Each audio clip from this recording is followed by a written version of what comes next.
what I'll make the case for today is that many of your listeners and viewers are most likely losing their opportunities, not at the end of the process. They're losing it at the beginning because they didn't build trust in the beginning. They just went along with the game, hoping at the end it might work itself out. Welcome to the My Future Business Show, where we get you in front of your best audience and keep you there. Not only are we interviewing the biggest names in business to help you become even more successful, we're inviting you to book your spot on the show to help you grow your business. So at the end of the call, make sure you fill in the interview application form at myfuturebusiness.com/interviews. Hi and welcome back to the My Future Business Show. My name's Rick Nuske. I am your host. I'm also very, very lucky today because I have somebody incredibly talented, incredibly special. I'm on the line with the wonderful Ari Galper. Welcome to the show, Ari. Thank you, Rick. Pleasure to have me. Appreciate you having me. Yeah, absolutely. My pleasure. Now, you and I have been just talking briefly about all of the wonderful things you've been up to. You've been very, very busy. Now, just for some context for the audience, Ari, I'm going to share that you are an entrepreneur, a business owner, speaker, and the author of the Unlock the Sales Game. You've also been contributed to many other well-known titles that we're going to be talking about, and you are the world's #1 authority on trust-based selling, and that is a key point I'd like to point out here. Now, you and I are going to be talking about sales myths, mindset principles, and how to unlock your sales game. Wow, that's a lot going on. It is, but it's time for a shift. So it's the right time. Yeah, absolutely. Look, and I have to start off by saying thank you. Now, anybody who works with Ari, you'll receive in the mail something like this. It's called, in my world, it's called lumpy mail. It's on the cover here. If you can't really see it, it says "Trusted Authority for Professional Consultants." Now, thank you again for that. Starting off, and we'll talk about that in a little while. But first of all, where's home for you, Ari? So I'm originally from the U.S., as you probably caught the accent, but I'm originally from California. Been here in Sydney now for 20 years. I'm married in Aussie. I had my wife online 20 years ago, and been here ever since, 3 kids later. Fantastic. Yeah, look, Sydney's a wonderful place, and I'd love to talk a little bit about some of the things you do. Now, I know that the world being what it is at the moment, I think getting around and about doing the things we love to do is a bit of a challenge at the moment. But when you do, Ari, what do you enjoy doing with yourself? Well, I enjoy doing tennis. I spend a lot of time with the kids. I'm working on restoring a classic car right now. Oh, beautiful. So that's a whole project in itself. Oh, yeah. And really just getting the word out about helping people out in the world who are stuck in the old paradigm of selling and chasing what I call ghosts and playing the game that no one likes anymore, and just helping them get back to authenticity again and trust. Yeah, absolutely. And, I'm going to talk about that in terms of, everything that I've received through the mail.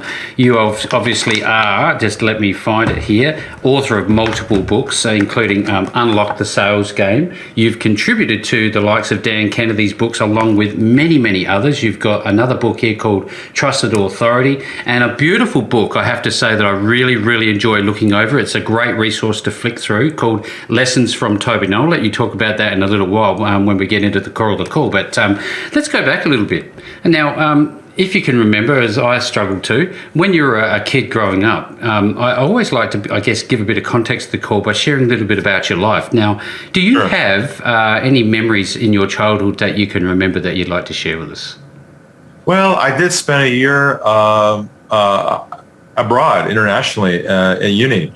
I went to the Middle East and spent a year in Israel there as a foreign student. Mm-hmm. And that was very powerful for me to see the outside world and different perspectives and open up my mind to what's possible out there. That was a big impact on me, as well as growing up with a father who was a psychologist. Oh, there you go. And that'll do it. And he left me at night and in bed when I was a kid, and he said to me, "Ari, how do you feel today?" Stop it, Dad.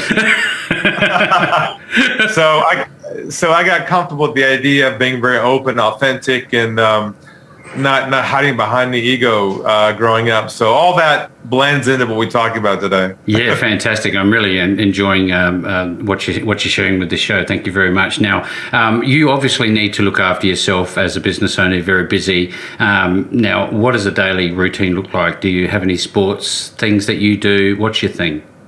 A lot of walking.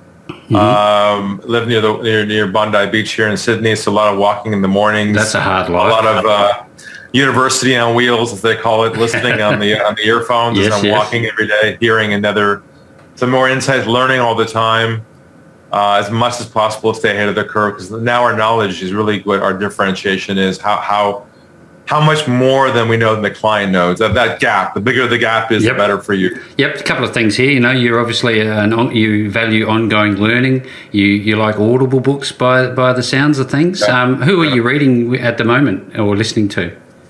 Well, I just finished the book called Relentless by Tim Grover. He was the mindset physical coach of Michael Jordan and Kobe Bryant, and just finishing his way of thinking, and really enjoyed that. Always looking for different, Perry Marshall as well, 80-20 Sales and Marketing. That's a beautiful book. I'm actually in that book as a case study, but the book's great to read over and over again. So the ones that have the principles in it, the values, things that never change, those are the ones that I'm looking for, ideas around that. Yeah, fantastic. Those constants, you could say. Exactly. Yeah, I've been looking through your website, and I'm just shuffling through all of the great material that you've sent through to me, and you've been rubbing shoulders with the likes of Joan Rivers, Richard Branson. How do you get around these people? What is it that has made you so exposed to this level of individual? Well, it's what I teach, which is becoming a trust authority with people, how to build trust with people no matter what level they're at. And sometimes we feel like we're at the lowest rung of the ladder. Who are we to go move up the ladder? But when you tap into your genius zone, as I call it, in your power, and you know how to connect with people around their problems, and you can package yourself in a way where you're what I call the category of one, then other people notice you. They want to learn from you. And that's been kind of my secret. And the box you received there in the mail, we call it a trust box, because in there is what we call trust assets, things that really send the message about what we do without providing the full solution, because it's premature of the process to do that. But all these elements here add to that, what I call positioning. Yeah, fantastic. And you know what? There's one thing I received in that trust mail, that trust box, which really blew my mind. I'd never seen it before, was the little video player. That was fantastic. Thank you. That was what an experience. I felt like I knew you straight out of the gate. Now, Ari, can I ask you, Richard Branson's of the world, and the list could go on and on and on. In terms of mentors for you specifically, do you value mentorship?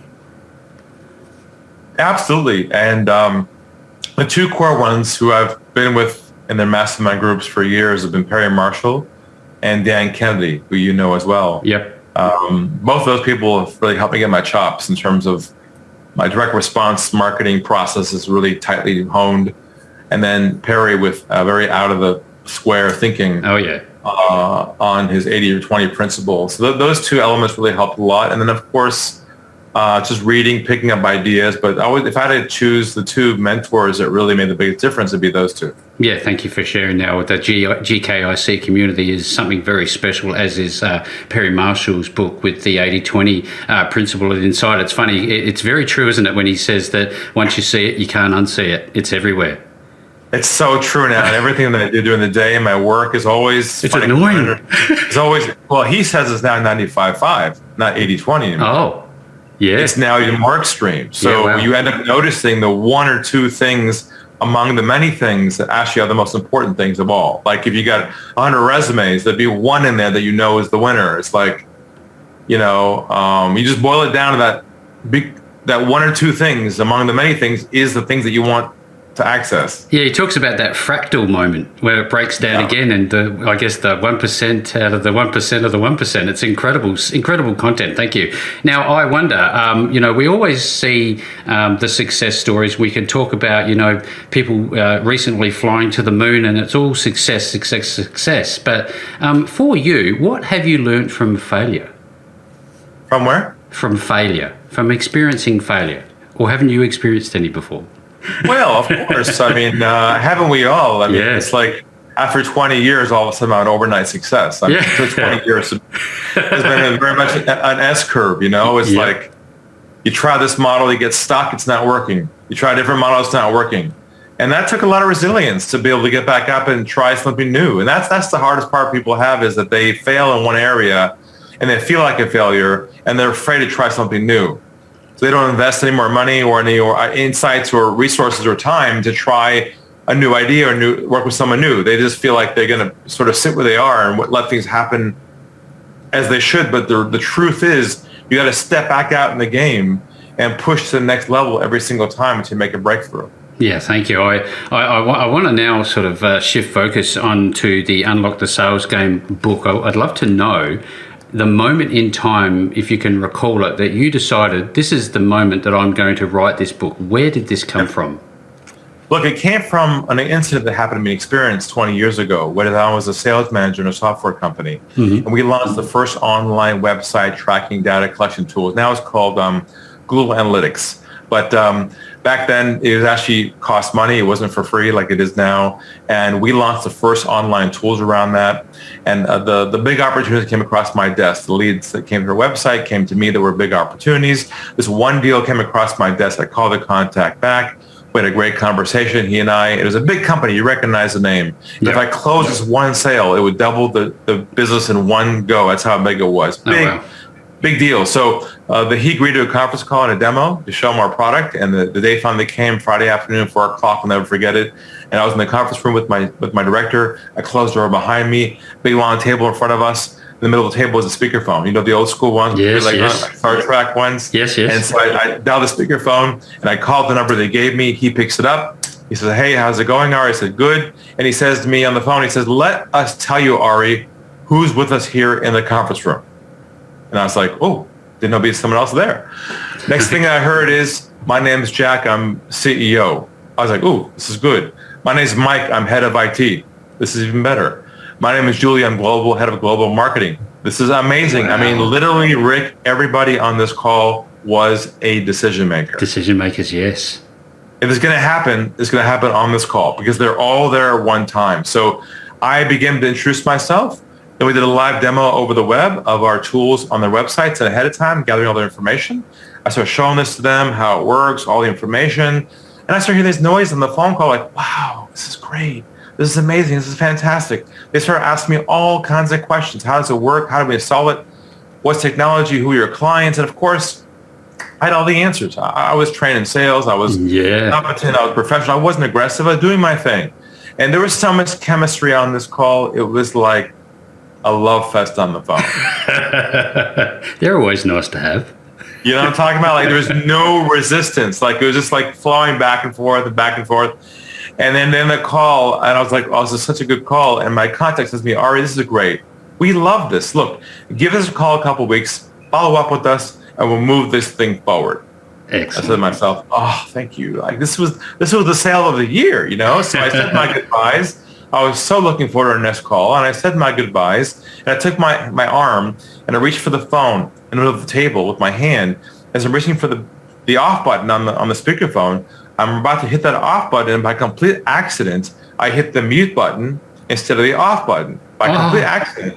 And a small click happened, and they thought I hung up the phone. In that split second, a voice inside of me said, "Ari, go to the dark side. Be a fly on the wall. Go where no one's ever gone in the world of sales before." And I pulled my head back for a couple of seconds. They started talking amongst themselves, thinking I had left the call. Oh, no. Now, this is not a trick question, but what would you imagine they would have said after a call like that? What would you imagine they would have said amongst themselves? I wish I had some, definitive information on paper, maybe. You would think that, something reasonable like, "Hey, sounds good. Let's look into it." Something positive. Yeah. But let me share with you what they said verbatim, word for word. I'll never forget it. It's why we're all here today. Yep. What they said was this. They said, "We're not going to go with him. Keep using him for more information and make sure we shop someplace else cheaper." Knife in heart twist. I was in a state of shock. My goodness. I couldn't believe it. I snapped out of it. I hit the off button. I looked at the wall and I said to myself, "What did I do wrong?" I was competent. I was professional. I did everything I was supposed to do. Mm-hmm. And the first big epiphany hit me, and you can tell me if you agree with me on this or not. that somewhere along the way, it has become socially acceptable not to tell the truth to people who sell, right? Yeah. It's okay to say things like, sounds good, send me information. Yeah. We're definitely interested. Wait, send me a proposal without any intention of what? Buying. Exactly. And then I asked myself, why were they afraid to tell me the truth? I'd be okay with the truth. And I realized at that moment, the reason why there's this invisible kind of flow of pressure that flows underneath every sales dialogue you have with someone in your sales process. And it's there. Now, you can't see it and they can't see it, but boy, they can feel it. And if you aren't aware of it and removing the pressure from the process the entire time in your sales model, then you'll always have them feeling comfortable having their guard up, giving you breadcrumbs just enough to interest you and have you chase them without them having any intention of committing. Where you get stuck when I call the dysfunctional sales game, chasing what I call ghosts. People who show interest but don't want to buy from you. You're stuck playing the numbers game. And that became our whole shift called Unlock the Game, where your mindset is a shift away from the end goal of the sale, but instead to build deep trust with people, remove the pressure, and build what I call a moment of vulnerability where they feel comfortable opening up to you and telling you the truth so you know where you stand. You're not chasing ghosts anymore. That became our whole philosophy 20 years ago. It's helped thousands of people now and really revolutionary in terms of thinking. That's a fantastic story. Thank you very much. It really gives some great context around how this has come to be. Now, fortuitously, I think that you had that experience, isn't it, really? And also, what I get from that is that it's given you a story. And I wonder, does story play a part in your sales process? Is that important? Yeah, absolutely. I mean, you have to give people an authentic view of where you're coming from. They have to feel like you've been there, you've done that. You know, you can relate to their pain, that you have empathy.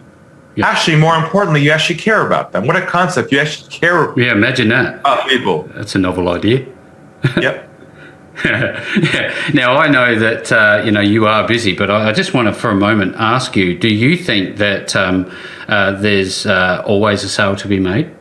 Or is it something that you can tell in your process that, hey, look, they are leading me on here? What are the signals that you look for? So the way you detect when you're being caught up in the game is by first, and what maybe we should talk about this, is the sales myths, is to be able to be aware of these sales myths that are back of our hard drive mentally that we have to take out before we can be aware of these things. I'll give you an example. Number one is the idea that sales is a numbers game.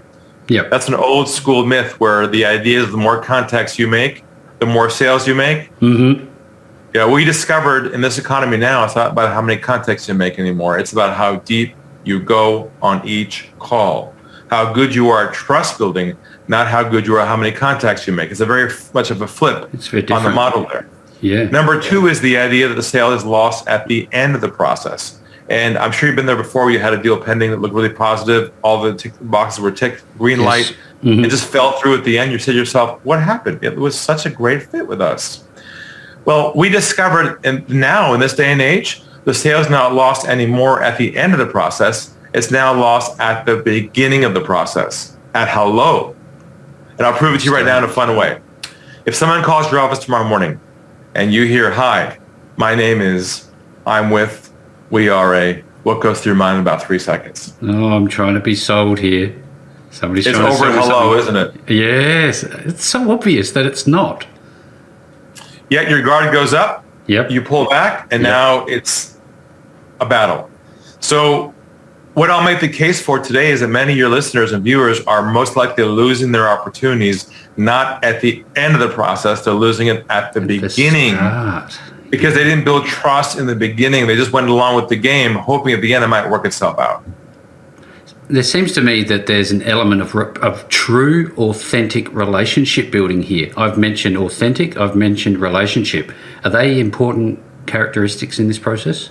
Very much, but I will distinguish one important thing here, and that is that trust building and relationship building can be mutually exclusive. Right. Meaning you don't have to become their friend. They don't have to like and get to know you. You don't have to lay them thick with, hi, nice to meet you. How are you today? How's it going on? You don't have to do the old sales stuff, which is build rapport and get them to like you. Because look, they really don't want to become your friend. No. All they want is their problem solved. It's like a doctor-patient relationship. When you see a doctor, he doesn't work hard for you to like him. What he focuses on is diagnosing your problem. And that's the model we're talking about here, is how to basically position yourself as a doctor, not worry about the relationship. Because I tell my clients, you build relationships with people after the sale, not before the sale. Before the sale, it's only trust building. And trust building is only the definition of that is when your prospective client feels like you understand them at a deep level, not rapport building, but connecting with them at a level where they say to themselves, he just gets me. He just understands what I'm talking about. Yeah. Now, you talk about throughout your literature the one call sale process. What is that about? Well, I'm working on a new book right now coming out next year called The One Call Sale. There you go. And what that means is I figured out a system and a methodology no one else in the world has figured out to compress your sales cycle from multiple steps to one single trust-based conversation. One only. No follow-up, no next steps, no I'll think about it, call me next week. All that goes away because on one conversation, you can determine if they're a fit with you or not a fit. If they're not a fit, you disengage. If they are a fit, you help them on board with you. So I've got a whole system around that I'm going to be in my book next year, which I'm now teaching and giving away to my private clients. Well, fantastic. We'll talk about that a little bit more in terms of websites and where they can find that information. But I'd love to, I guess, focus in on a little bit, if we could, Ari, on mindset. Now, if you wake up of a morning and you know you've got an important call coming up, you tend to, I guess, shuffle around and get all hyped up about this. How do you stay calm? What is the best approach that somebody who is inexperienced should take? Great question, because what we do is we put what we call sales armor on around us when we get to work, because we're ready for the battle. We're ready for bullets. So we get all teed up, right? Our energy goes up. We got to get hyped up. We got to pump, because that pumped up kind of attitude is what protects us from the rejection. Yep. Nobody likes to be hurt, do they? Correct. But we discovered that rejection actually is triggered by certain things you say and do unconsciously that cause the other person to push back on you. And if you know what those triggers are, you remove them from your process, you never, ever again experience rejection. You flow right through. And if you want, we'll do some examples today around the principles. I'll give you people examples of what I mean by that. Yeah, for sure. So I wonder, when we talk to somebody and we don't know who they are and we need to literally learn about them on the fly, is there an art to, I guess, actively listening to someone? Or should you be doing more of the talking? Look, if you know your target market in advance, you have to at least know what their 2 or 3 or 4 core problems are. You can't be fishing for their problems. You can't be looking for their issues. You have to know in advance what your market's problems are. So let's just say you have a scheduled call with somebody, and it's from LinkedIn or something, and it's a scheduled initial call with someone. You don't begin the call with, "Hi, how's it going? Nice to meet you. Hey, how's the weather outside? How's everything treating you? Here's a plan for today. I'll be doing this." And at the end of the call, all that has to go out the window. Yeah. Because that's sales preamble talk. Nobody wants to hear that from you. And people know it, don't they? They know in 3 seconds. It's the sales setup. Mm-hmm. So you got to take all that stuff out of your process and instead start the call with this. "Nice to meet you. Nice to meet you as well. You ask permission. If it's okay with you, why don't we start with you share with me a little bit about your situation, a bit about your story, up to your current business situation and challenges. We'll go from there." So you put the ball in their court. They start talking about their situation, and out of that comes their general problems. Mm-hmm. From there, you have to go what I call down the iceberg with them. You don't move them forward. You move them down, where you unpack their issues. You have them own their issues and amplify them so they understand the gravity of not solving their problem and the ROI behind the losses by not solving it. So they understand this becomes a priority to solve. Then they can justify the price to hire you. So our model is not... See, what happens in normal selling is when you talk to someone on the phone and they're qualified and they have a problem you can solve, your instinct says to you, "Ooh, this is good. Here we go. So good, yes." And you can't wait but to tell them about your solution. You're like, "Oh, I can help you with that." Ooh. Hold on. Right. But that's what kills trust. Yep. they don't want to be sold by you. See, the whole time they're not asking themselves this question, not saying, how does he solve my problem? They're asking themselves, is he the one to solve my problem?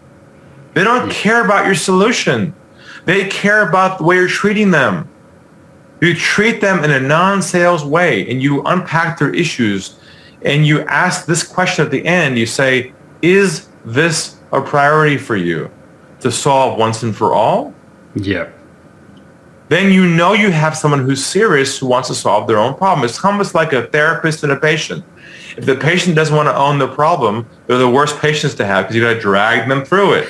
Yeah, it becomes very natural, doesn't it? I really like this. It's a quantum shift to the left almost, compared to your traditional sales approach, which are tired and boring, almost antiquated approaches. I'm really, really appreciating your time and willingness to open up on this wonderful topic, Ari. Now, given that you've travelled around the world, you must have seen lots of different ways that trust and authority and all of these processes are used elsewhere.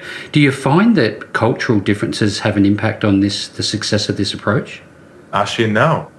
We have people from all over the world that are taking the same approach and the same language, converting their language, and it's working just fine. I'm blown away myself. From Japan, from Russia, from Europe, from the Western countries. Trust is a natural element of the human condition.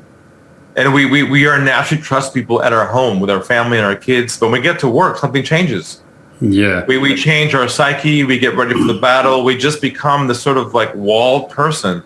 And then, so it's really, goes down to the human condition. And anyone can use this in all areas of their lives, from selling to relationships. It's really trust-based communication is what it is. I love it because, it tells me that anybody who's listening on the show today, we've got startup entrepreneurs, existing small to medium-sized businesses across, a plethora of different industry types and niches. It would be encouraging for them to hear this. Now, I'm wondering, when you're talking about this, I get this impression that you should be focusing more on adding value rather than the conversion. Would that be fair? Well, let me help with that. And I'm glad you brought that up because you mentioned the word value. And we are taught to educate prospects, give value, show our competence, and provide them more information. And I tell my clients this: stop giving value. Oh, of course. Instead, provide clarity on their problem. They don't care about your solution. They don't do free consulting. Stop giving away your information. They don't care about that. What they care about is you having given them the clarity on what their problem is and how to solve it. It's like going to a doctor and you say to yourself, my shoulder hurts. He goes, let me take a look. Is it over here? Oh, wow. You got to get an X-ray, an MRI. We got to take a look at see what the source of the problem here is. You get an X-ray, you slap it against the wall, and you tell the guy, yep, it's right there. And he feels a sense of what? Relief that he actually knows what the problem is. Pre-sale, they want clarity on the problem, not the solution. So it seems to me that a lot of clients, customers, patients wouldn't know what their problems are beforehand. So stop assuming that they do. Well, great point. Because in most cases, your prospects might tell you what they want, but it's oftentimes not what they need. Yeah, is this the steak and sizzle thing? It's because they see the world through a 180-degree prism of their situation. Yep. You see things 360 because you're on the outside. So they themselves aren't even qualified to articulate their own problems. That's your job as a doctor to diagnose their problem with our trust-based questions and models around that. Yeah, loving this call. I just wonder, given that what's happening in the world today, Ari, presumably you're doing some remote work. Is it difficult or more challenging to gain trust online? Because a lot of us are doing work that way. If you're selling the old way. Yeah, of course. Now, if you're selling this way, it's easy as butter. Because that was just an obvious question that came up to me because, you can't feel the room, when you're in front of somebody. Is it different? Here's the thing. It's not the medium that counts. Live, through the phone, Zoom, speaking. It's not the medium. It's the approach. If your approach is authentic and focused on them, the medium doesn't matter. They'll still pay you anyways. So this would be, I guess, an automatic and a very effective way to deal with objections from those who have had really bad experiences with questionable marketers and marketing techniques in the past, wouldn't it? Very much so. Oh, absolutely. We have a whole body of work around diffusing objections as well, how to re-engage with people and how not to fight the battle around that. I'll give you an example, a classic one. And I'm sure heard this before, the one that says, your price is too high. Mm-hmm. That's a pretty common one. Your fee is too high. You hear that? Yep. Heard that one before? I'm not paying that. The usual response to that is what? If someone says your price is too high. Oh, then they just go and try to explain why it is and why it's justifiable. Yeah, it's fight or flight. You defend yourself or you back away. And you give in. That's the only response people are trying to do from the 80s. But in our approach up to the modern day, when someone says your price is too high, your fee is too high, what you say instead is this. You say, you're absolutely right. Right. Yeah, and you can't put up a guard against that, can you, when you're agreeance? And then you say, and here it is. Here's the operative word. It can be perceived as high, which is true. If you haven't had a chance to actually implement or try this to get the result yet, of course it feels high on the outside. But would you be open to a different perspective on how we can build a business case for this so it makes sense for you?